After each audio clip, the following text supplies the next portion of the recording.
দেখুন, আজকে নন্দু তিওয়ারি গ্রেপ্তার হয়েছে। আমি আগেই বলেছিলাম যে গত মিউনিসিপ্যালিটি ইলেকশনে এই নন্দু তিওয়ারি নির্দল প্রার্থী দাঁড় করিয়েছিল। অনেকেই এটাকে হয়তো রাজনৈতিক খুন বলবেন, কিন্তু আমি এটাকে রাজনৈতিক খুন মনে করছি না। এটা টোটালটাই হচ্ছে পয়সার জন্য খুন, ল্যান্ড নিয়ে খুন। মালদাতে বাবলা সরকার স্বর্গত, নন্দু তিওয়ারি, কৃষ্ণেন্দুবাবু একের পর এক নেতা যারা শুধুমাত্র জমির কারবার, কে কোথায় ফ্ল্যাট বিক্রি করবে, কার ফ্ল্যাট তৈরি হবে, কে কত ফ্ল্যাটের পার্সেন্টেজ নেবে, জমি কয়েক কোটি টাকার জমি কয়েক লাখে বিক্রি করার ব্যবস্থা কে করবে, এই নিয়ে লড়াই চলছে। পুরোটাই হচ্ছে টাকার লড়াই, জমির লড়াই।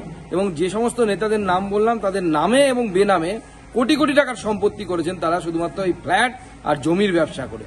এখন তৃণমূল কংগ্রেস করা মানে মালদায় হিন্দু নেতাদের কাজ হয়েছে জমির ব্যবসা করে কোটিপতি হওয়া, এর বাইরে তাদের কোনো কাজ নেই।